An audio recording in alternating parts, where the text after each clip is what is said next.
Pop that.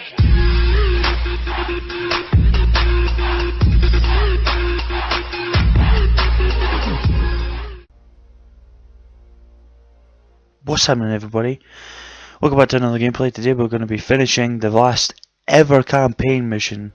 Oh, I think it's a mission, it could be a video, it looks like it's a video. But we'll just click on it, see what happens. Because I didn't do it. Just to see what it is, you know what I mean? One day, all this will be over. The war to end all wars will be won by one side or the other. Luckily it was us. Guns will rust, grass will grow, And it did. and there'll be nothing left of any of this.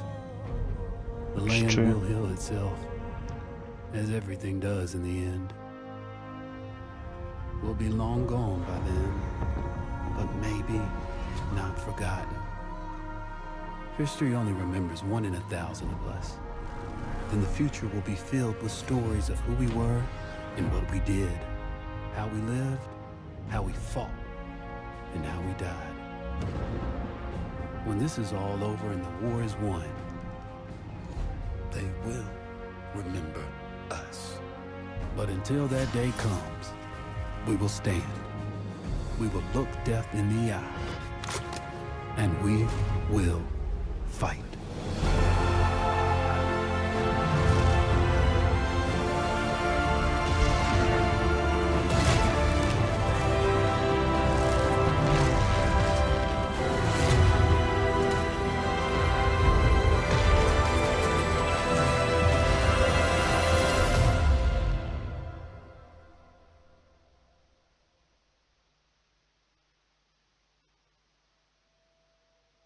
It's kind of ironic when you say it like that, the way the war to end all wars, and it's like, but it just led to an even bigger war.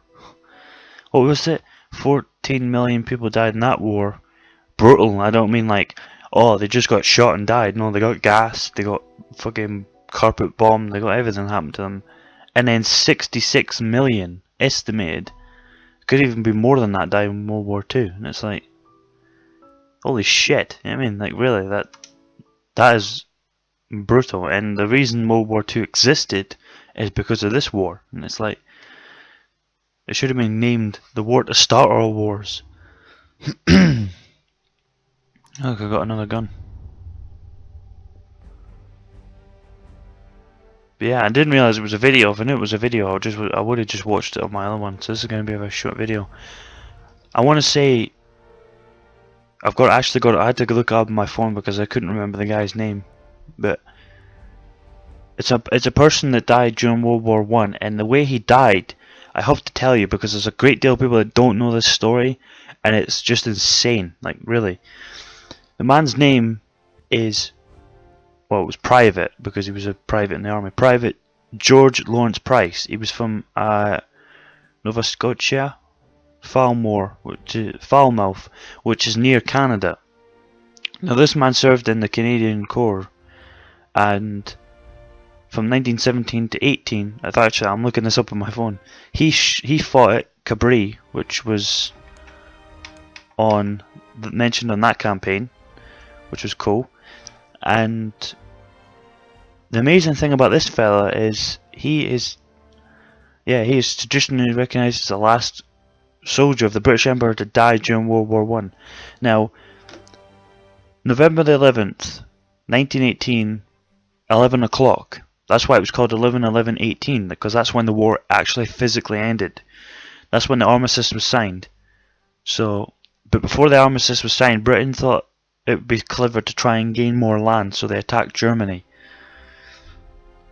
In Belgium, I think it was, George Allen Price. This George Price, I've said Allen, sorry, it's Lawrence. This George went into a building with some soldiers, and he went to go out the door, and a civilian held the door shut, I think, or just grabbed a hold of him and said, "Look, you can't go out that door, you'll get killed."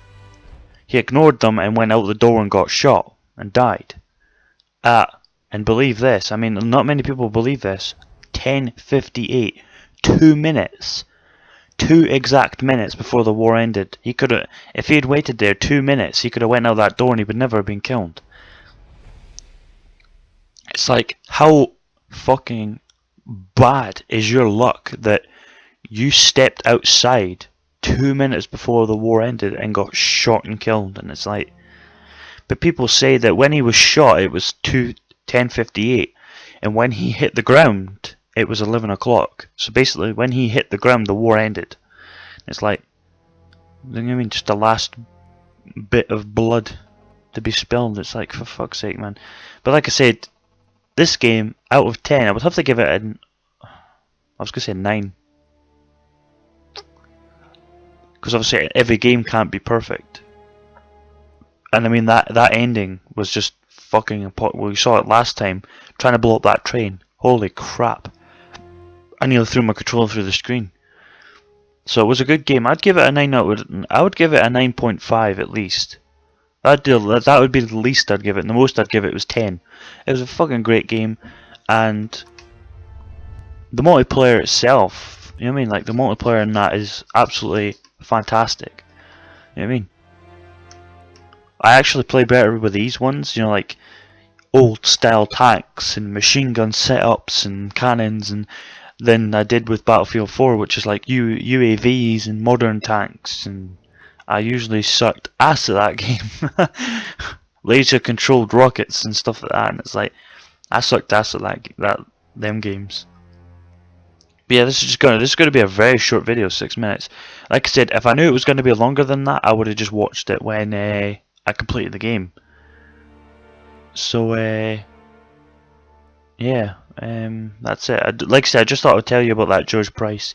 Not many people know. I don't think many people know about him, which is very upsetting. I mean, because it is a kind of twist of fate. I mean, you could say like, literally 2 minutes, 2 minutes before the war ended, he died, and it's like, wow, that's really shocking. I mean, like, I think the last British soldier, I think it said the last British soldier was 90 minutes before the war ended. So, and it has, if you look online, just the last soldier killed in World War I, it comes up a list of names like the last German soldier, the last French soldier, but he was the last soldier in the entire war to die. And it's just like, that's my luck. I mean, it would be like, this is literally my luck. It would be 10:59 55 or something like that. That's what it'd be. 5 seconds before the end of the war, and I would probably get shot and killed. But like I said, for every single person that fought in the war, both sides, I mean Germans as well, that is just incredible courage to sign up for that. You know what I mean?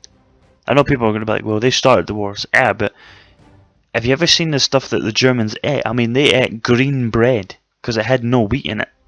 No rye or anything like that, and it was just like near enough chemicals shoved together, and it was like, oh, it was green. It's like, holy shit. Piss water and stuff like that, and it's like, that's barbaric for any human being to go through. I mean, it's like, so in closing, any soldier that fought in any war, I mean, either war, you faced incredible odds to survive. I mean, like, there's been some soldiers that have fought in wars and like lived the entire thing. I mean, like, they're pretty sure there was a good few people that signed up in 14 and went on to fight till 18. You know what I mean? And it's like, for those people, you deserve not an OBE. You deserve to be a king of a country. I mean, because God has surely blessed you. I mean, that is an incredible feat to survive all of that and get out the other side. You know what I mean? It's like, shit.